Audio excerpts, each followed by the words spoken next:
কখনো এক্সপেক্ট করিনি আসলে আমার কোনো আমেরিকান ফ্রেন্ড আমাকে থ্যাঙ্কসগিভিং সেলিব্রেট করার জন্য তাদের বাসায় ইনভাইট করবে। সো বস্টন যাচ্ছি 2 দিনের জন্য, তাদের বাসায় থাকবো। থ্যাঙ্কসগিভিং ডিনার কেমন হয় বা কী হয় সব এক্সপিরিয়েন্স করবো অ্যান্ড ট্রাই করবো আপনাদের সাথে ভিডিওটা শেয়ার করার। কিছুদিন আগে আমার ফ্রেন্ড ডেভিড আমাকে তাদের বাসায় থ্যাঙ্কসগিভিং সেলিব্রেট করার জন্য ইনভাইট করে। প্রথমত প্ল্যান ছিল বস্টন যাব, থ্যাঙ্কসগিভিং সেলিব্রেট করব, তারপরে ক্যাম্পাসে ব্যাক করব। বাট থ্যাঙ্কসগিভিং সেলিব্রেট করতে গিয়ে এতগুলো ইভেন্টস হয় যেগুলো আসলে আপনাদের সাথে না শেয়ার করলেই নয়।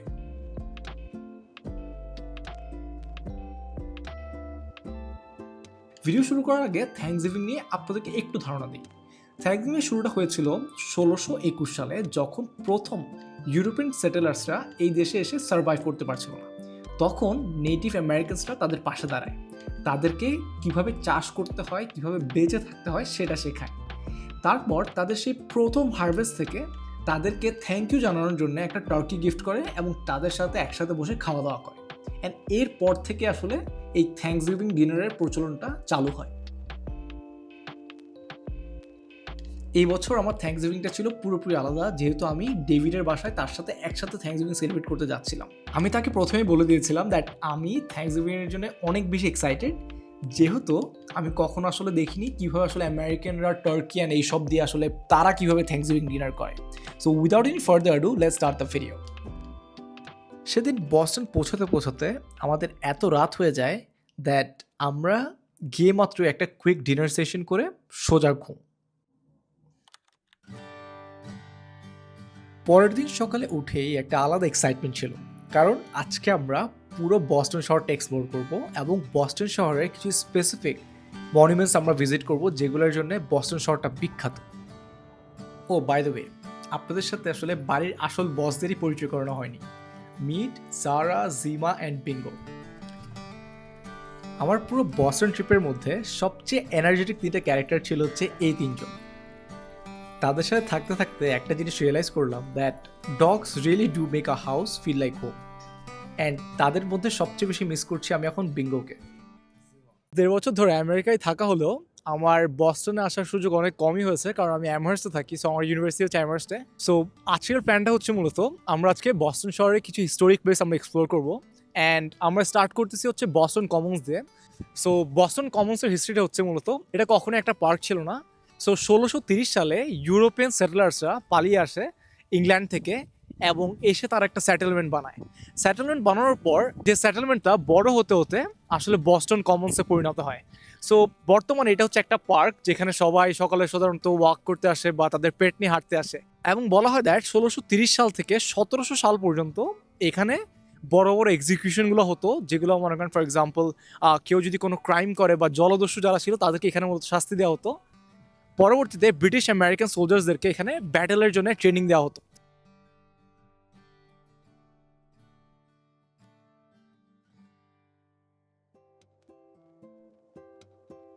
অলরাইট। সো এরপর আমরা যে লোকেশনটাতে যাই, that place was not only a important place for the Massachusetts state, but আমার কাছেও অনেক ইম্পর্টেন্ট অ্যান্ড অনেক মেমোরেবল একটা জায়গা ছিল। কারণ 2019-এ আমি যখন ফার্স্ট হার্ভার্ড এসেছিলাম এবং আমার ফার্স্ট ইউএস ট্রিপ ছিল সেটা। সো তখন আমাদের সবাইকে স্টেট হাউসের সামনে বাংলাদেশের পতাকা সহ একটা ছবি তোলা হয়। অ্যান্ড যখন আমি ওই দিন সেই জায়গাটায় ভিডিও বানাচ্ছিলাম, আমার অজান্তেই ওই মেমোরিজগুলো আমার সামনে অনেক বেশি ফুটে উঠছিল এবং I was missing my friends, I was missing my team, and most importantly আমি আমার সেই দিনগুলো মিস করতেছিলাম যখন আমরা সব ফ্রেন্ডসরা এক জায়গায় পড়াশোনা করতাম, সবার প্রতিদিন দেখা হতো।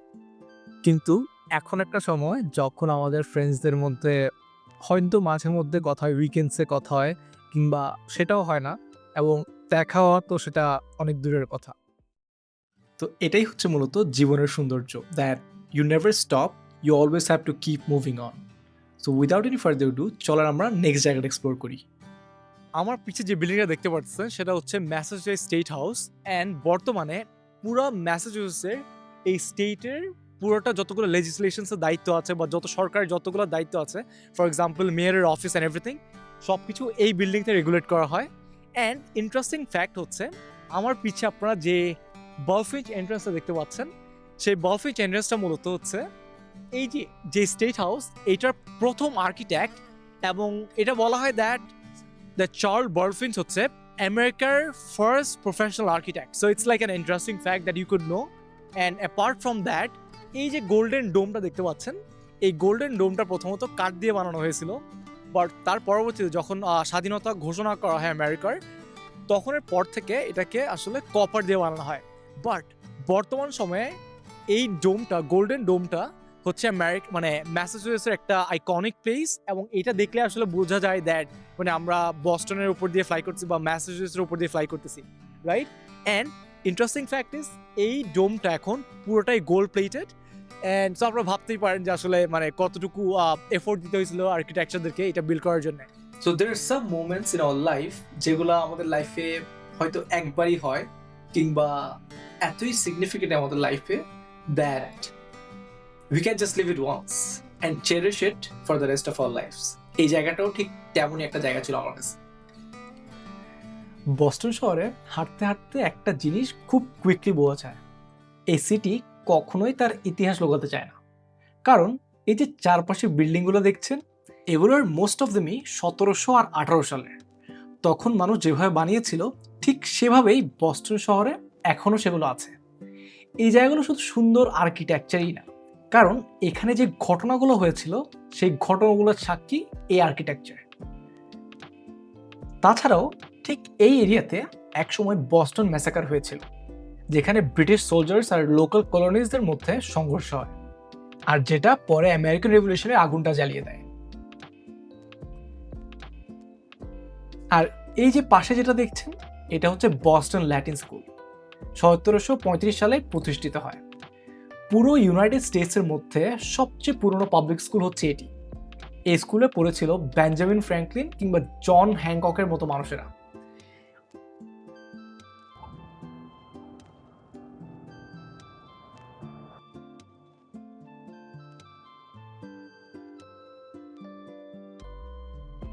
ফ্রিডম ট্রেল ধরে হাঁটতে হাঁটতে আমরা পৌঁছাই পল রিভার চার্চে। সো আমার পিছনে যে জিনিসটা দেখতে পাচ্ছেন, যে টাওয়ারটা দেখতে পাচ্ছেন, ওই যে ঠিক ওখানে, সো ওটাকে বলা হচ্ছে পল রিভার চার্চ। অ্যান্ড এটা ফেমাস হওয়ার একটাই মেন কারণ হচ্ছে কি, পল রিভারের মিডনাইট রাইড, যেখান থেকে উনি আসলে মূলত যখন ব্রিটিশ সোলজার্সরা আসতো আক্রমণ করার জন্যে, তখন সে 1 if by land 2 if by sea, ও এভাবে করে সিগন্যাল দিত যে আসলে কতজন সোলজার্স আসলে আসছে। অ্যান্ড তারপরে তিনি যখন সোলজার্সদেরকে দেখতেন, তখন তিনি বলতেন that the British are coming, the British are coming, এভাবে করে নিয়ে আসলে সিগন্যাল দিত। অ্যান্ড এটার পর থেকে আসলে এটা অনেক বেশি ফেমাস হয়।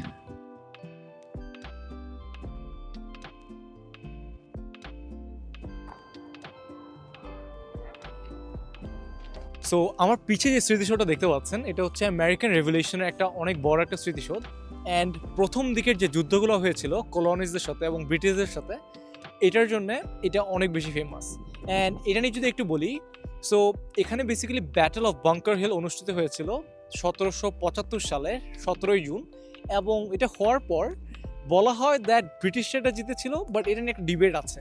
সো ব্যাপারটা হচ্ছে, ব্রিটিশরা এই যুদ্ধে জেতার পরও তারা এতগুলো সোলজার হারিয়েছিল দ্যাট তারা বুঝে যায় দ্যাট এই যুদ্ধটা তাদের জন্য কোনোভাবেই সহজ হতে যাচ্ছে না। সো এটা ছিল তাদের জন্য একটা অনেক বড় একটা রেজিস্ট্যান্স বলা যায়। এটা বেসিক্যালি রেভলিউশনটার শুরুটা আরও বেশি জোরালো করে। এই মনিউমেন্টটা 1843 সালে তৈরি করা হয়, এবং এটা তৈরি করার উদ্দেশ্য এটাই ছিল যে তারা যে প্রথম যে যুদ্ধটা জিতেছিল বা ব্রিটিশদেরকে যে যারা যেভাবে রেজিস্ট করতে পেরেছিল, ওটা ধরে রাখার জন্য আসলে এই স্মৃতিসৌধটা বিল্ড করা হয়। দিনটা শেষের দিকে যাচ্ছিল, আর তখনই আমার মাথায় আসলো, আমরা এতক্ষণ বস্টন ঘুরলাম, ইতিহাস দেখলাম, হাঁটলাম এবং অনেক ধরনের কথা বললাম, কিন্তু এই ট্রিপের আসল কারণটা এখনও সামনে আছে, যেটা হচ্ছে থ্যাঙ্কসগিভিং ডিনার। যেহেতু ডিনারের টাইম হয়ে গেছিল, ডেভিডের মা আমাদেরকে কল করছিল, and it was time for us to leave. By the time we got back home that evening, the whole house felt different. The Christmas lights were already on, the living room was warm, and there was this quiet excitement in the air, the kind you only feel when something special is about to happen. আমি অনেক বেশি excited ছিলাম, even though এটা আমার নিজের ঘর ছিল না, but still I felt like home, because every time আমরা যখন ডিনার করছিলাম কিংবা লাঞ্চ করছিলাম, David's parents made sure that I was doing okay, that halal food was always there for me. এই সব কিছুর কারণে আসলে তাদের সাথে আমার বন্ডিংটা অনেক বেশি ক্লোজ হয়ে যায়, and we had an amazing dinner together. Main পার্টটা এখনও বাকি আছে, সেটা হচ্ছে ডিনারের পর আমরা সবাই মিলে তাদের বাসায় ক্রিসমাস ট্রিটা ডেকোরেট করি, অ্যান্ড এটার মধ্য দিয়ে আমার থ্যাঙ্কসগিভিং ডিনারটা শেষ হয়। Thank you so much David and family for having me for the Thanksgiving dinner.